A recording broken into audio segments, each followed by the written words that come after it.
we are back on the road, halfway to a 16 miler right now. So I haven't posted in 2 weeks. I skipped my long runs.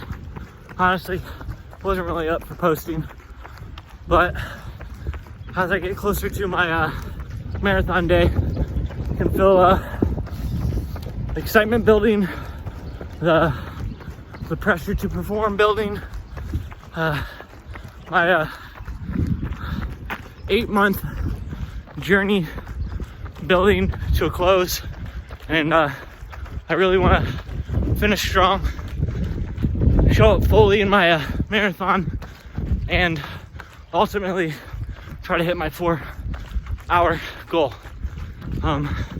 There's been so many obstacles along the way, injuries,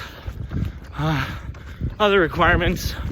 The new recent one is the marathon got changed to a fall or next spring marathon, but I'm just gonna run it virtually and set up my own marathon trail instead of going to Colorado. So I'm still gonna run it on the day I committed. But yeah, here I am making another video documenting my progress. It's a little overcast today. Actually really good running weather. It's about mid-40s, pretty breezy. I don't know if you can hear it as I talk. I can definitely hear it roaring by me. What else? Yeah, just excited to be out here, stepping more fully into my commitments again after stumbling and falling a little short the last 2 weeks. But life happens, you know. I'm not making excuses for myself. I could have made it happen. I made a decision not to, and I own it. But here I am getting back on the train, back on that wagon that I fell off of, recommitting.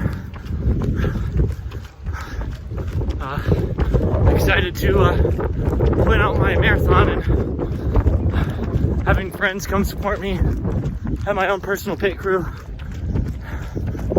So that's gonna be exciting.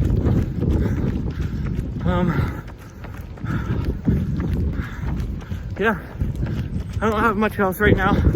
Just want to focus on. So awkward transition. So I definitely dropped my phone while I was finishing up the last portion of that video. On the first part of this, I caught it, so don't worry, no damage to the phone, but it did exit out of my video. So I'm not the best. Actually, I don't even edit these videos. They're just raw, real, they're whatever's on my mind. I just use iMovie and merge the 2 videos together and throw it up on the YouTube. So yeah, so that was an awkward transition. I can't exactly remember where I left off on the video. I think I was saying something about how I was just about to end it, and I wanted to focus on my systems and processes of running and completing the 16 miles, which I did. I'm very happy with the results. My mile pace was above average for where I wanted to be for my marathon times for my 5-mile segments. I planned my water intake very efficiently. I finished the last couple ounces as I finished the 16 miles. I used all my energy packs. I had 2 honey packs and a strawberry banana energy pack. Yeah, just overall really, really happy with the results. My legs are a little sore. That's to be given. I did go from a 10 to a 16 mile because I skipped my 12 and my 14 along the way. And that's just on me. Yeah, no excuses. I could have had them done, but like I said, there's emotional blocks that got in the way that I let take control and keep me from completing what I said I was going to complete. But sometimes it's not thinking about how you fail. It's thinking about I either win or I learn. And what I learned is, even though I might not always be perfect in my commitments, though I strive to show up when I say I'm going to show up. I strive to do the things I say I'm going to do. If I make promises, I keep them. But, I'm not perfect. No one is. It's part of being human condition. But sometimes it's owning that, making the correct apologies to the people you might have let down through your commitments. Even apologizing to yourself when you don't upkeep your own personal commitments. That's hugely important. Like, you listen to this, you're an important person. You shouldn't apologize to someone else for missing out on a commitment, but you don't apologize to yourself when you let yourself down on a commitment. Same thing with me. Thinking about it now, I didn't apologize to myself for letting myself down. So, I'm sorry, self. I let me down 2 weeks in a row. And that was one of my big pushes, is not to have 2 sessions missed in a row. I knew I was going to have missed sessions. In my mind, I was going for 85 to 90% completion rates on my committed runs. And that gave me some wiggle room to, not be perfect. And that's, I like that. But 90% effective is going to produce great results. And I've been seeing it. I haven't crunched the numbers to know how effective I've been, but I would guess I'm somewhere around that goal, 85% to 90% completion rate on my committed runs. And the results are there. They show. I'm running. I feel effective. I recovered from an injury. I've had little obstacles, in the way occasionally throughout this journey. But yeah, to bring it back, it's not about quote unquote like failing or not achieving what you say you're going to achieve or do the things you commit to. If you fall short, you learn. You learn what things went on that week or that day or that in that moment that caused you to fall short of that commitment, or not fully complete the commitment that you said you were going to. And then I've learned to identify those things, not allow those things to continually build momentum in my life. I cut them off, figure out ways to prune them out of my life. If I feel like it's like not getting enough sleep, then I commit to getting more sleep, which I did that this week. I found out that was one of my issues. Like, I stayed out too late last weekend, which is why I didn't run. It was really fun. I was at a friend's birthday party. I told myself I was going to leave at a certain time, but I was having a blast with the people there. And, I made the decision in that moment that I'm going to stay here and, enjoy the company of good friends. Something that throughout this last year, I have not had enough of, in my opinion. I've kind of secluded myself in a needed way, because I needed to figure out, a little bit who I am and where my feet stand and give my energy to myself. So it was a good thing. But now I'm feeling this pull. Now I feel like I do have my feet under me a little bit more to spread out my connection, rebuild those quality friendships in my life and strengthen them. So, I wanted to develop some time in that, and I did, but everything comes at a cost. And, are you willing to pay the price of that cost for the things you want? And in that moment, I don't think I thought about it this deeply, but, in that moment I was like, yeah, this is staying out a few extra hours. It's worth my time to build these connections and relationships with the friends I'm with. The price did come at, my run last week, but I identified that for this week. I learned. My boys wanted me to stay the night with them at their mom's for the night, which I have done frequently in the past, just to have a little bit more quality time, wake up with them, fall asleep in the same house as them. It's important. But I knew that if I did, like, my quality of sleep wouldn't be as good as, sleeping elsewhere, not with them, because, I don't really have a place to stay when I'm over there. I'm just kind of like the dude on the couch, which I'm perfectly okay with. I can sleep almost anywhere, but I knew the quality of my sleep wasn't going to be what I felt I needed to run 16 miles. So, I had to, make that decision and be like, no, boys, I can't. I got to go get some sleep. I have a run that I committed to, and, it bad feels a little bit. I don't like seeing them, feel guilty or, feel a little sad. But,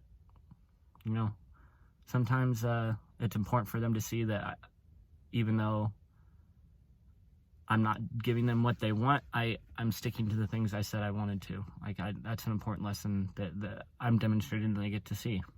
And I told them, I wasn't just like, I know, too bad for you. I did tell them I'd come back today and see him after my run. So, I'm going to go shower up and get some laundry done and go spend some quality time with them before I have to make my way back to Indianapolis for the work week. What else? Yeah, just learning, pivoting, identifying those things that stopped me. My 12-mile shortfall that I didn't run, that was just the whole week I was emotionally low. I was battling to feel, 100% emotionally, and it took maybe 8 or 9 days, and through it, like, I was like beat down emotionally, all Sunday. Like, I said I was going to run. I got up and put my run clothes on and just, kind of sat there and, vegged out, got sucked into YouTube videos, and just, eventually the day just got away, and I slowly watched the time tick away, and told myself I need to get up and go do it. And just, I internally, I wasn't there. And to give myself some grace, like, I have been on this journey for, 7-8 months, YouTubing it for maybe 2 or 3 now. And there's not many days where my emotional internal state really derailed me and stopped me from getting up and going out. There have been times where it was uncomfortable internally, like I felt like I didn't want to, but I got up and, I went and did it. But this one, like, it was probably the hardest internal battle to try to get up and run that I've experienced throughout this whole, I think it's close to 7 months of marathon training, and then 3 months before that was speed training for my 2-mile. So total close to, what's that, 9 months, 10 months-ish of training. This was probably the hardest I've felt emotionally, was on that 12-mile. So, I had 2 weeks in a row where, I didn't make it, but, I calculated the cost. I look at it realistically. I didn't complete what I said I was going to, and, I learned, and I'm here, and I completed. I'm back on the wagon.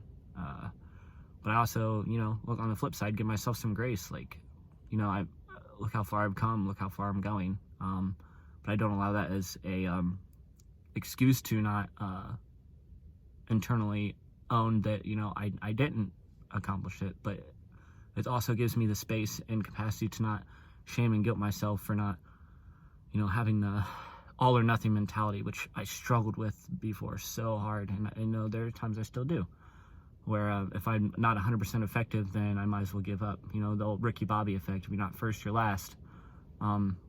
It's funny and laughable, but, it's that mentality sticks, and we find ourselves in little moments not realizing how we beat ourselves up about, little things that we commit to that we don't do, and then we just convince ourselves, well, we're not good enough, or, we're never going to make it. Like, why are we even trying? That's the all or nothing mentality. If I'm not 100% on, then I'm, nothing else matters. I could have made it 98% of the way, and that 2% gap to where I wanted to go is all we focus on. And, 98% isn't even a reality, or isn't even important in our minds, because we're so defeated by that 2% that we didn't accomplish. Instead of giving ourselves, like, the grace to realize how far we came, that 98%, how much we've grown and how much we've developed, you know? Like, to rewind this back close to that very first month I was training, you know, I was run 1 or 2 miles, and I couldn't finish a full mile without stopping. I was short of breath. It hurt. It was uncomfortable. Like, truthfully, I'd rather go run 10 miles right now than go back to running 2 miles then. Yeah, 100%.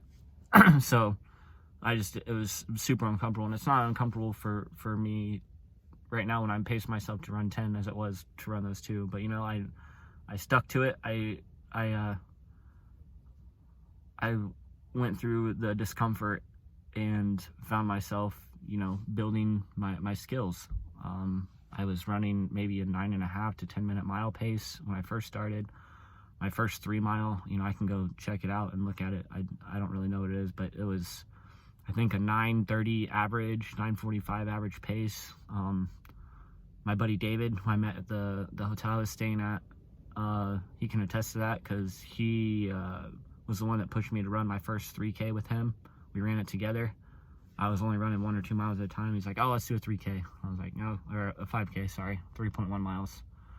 I was like, all right, yeah, you know, I put on the false bravado of like, yeah, I can get this, but inside I was like, oh shit, I don't know if I'm ready, but I made it, and it was rough. He wanted to run another 5K the next day, and you know, there's days I had to tell him no, like my body just wasn't up for it, but, you know, I stuck to it. I ran with him for, you know, 2 or 3 weeks that he was in the hotel, like at least 2 or 3 times a week for those first, you know, 2 or 3 weeks. He helped me build kept me accountable and helped me build the foundation of, you know, getting myself to where I wanted to go, like kind of that launching pad, and I'm grateful for him. But yeah, I'm gonna end it here, because I'm not trying to make these super long videos. Just something for you guys to check in, keep updated on me. This one is a little bit longer because I had 3 weeks of updates for you guys and let you know what was going on with me, where I was at mentally. And yeah, feeling good, feeling confident for this marathon. I do have to set up myself. Like I mentioned, it's virtual. I have some friends who are willing to kind of be my pit crew. I'm going to draft in and set them up and help me have like planned pause points to, you know, get refueled, get recharged, and crush this marathon. So stay tuned, guys. My big day is coming soon, 35 days. Keep posted, and go out there and cultivate your own confidence.